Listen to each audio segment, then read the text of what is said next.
மறைந்த கராத்தே வீரர் ஷிகான் உசைனியின் உடல் மதுரையில் நல்லடக்கம் செய்யப்பட்டது. மதுரை ஹாஜிமார் தெருவை பூர்வீகமாக கொண்ட பிரபல கராத்தே வீரரும் நடிகருமான உசைனி இரத்த புற்றுநோய் காரணமாக காலமானார். சென்னையில் அவரது உடல் அஞ்சலிக்காக வைக்கப்பட்டு பின்னர் ஆம்புலன்ஸ் மூலமாக சொந்த ஊரான மதுரைக்கு கொண்டு செல்லப்பட்டது. மதுரை பெரியார் பேருந்து நிலையம் அருகே உறவினர் வீட்டில் வைக்கப்பட்ட ஷிகான் உசைனியின் உடலுக்கு அவரது மாணவர்கள் கண்ணீர் அஞ்சலி செலுத்தினர். பள்ளிவாசலில் சிறப்பு தொழுகைக்கு பிறகு காஜிமார் தெரு பகுதியில் உசைனின் உடல் அடக்கம் செய்யப்பட்டது.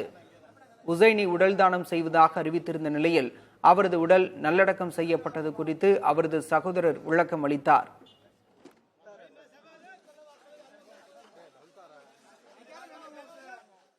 நாங்க பண்ணதில்ல, பேசிக்கலி நாட் அவர் ஃபேமிலி. நான் அவர் பண்ண காரியத்தை நான் ரொம்ப வரவேற்கிறேன், ரொம்ப பாராட்டுறேன். பட் அது என்னன்னா, இங்கே சில சம்பிரதாயங்கள் உங்களுக்கு தெரியும். இந்து மதத்தில் சில நல்ல சம்பிரதாயங்கள் இருக்கும், அதே மாதிரி இஸ்லாமில் இருக்கும், அதே மாதிரி கிறிஸ்டியன்ஸில் இருக்கும். இதை ஏன்னா the pressure of the community தான். திஸ் இஸ் நாட் இது. நாங்கள் இப்போ நானும் சொல்லுவேன், நான் இருந்தால் என்னுடைய இதை தயவுசெய்து ப்ளீஸ் டேக் இட் அப்படின்வேன்.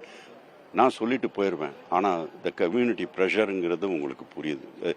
இது நாங்கள் வேண்டான்னு சொல்லி எடுத்த முடிவு கிடையவே கிடையாது.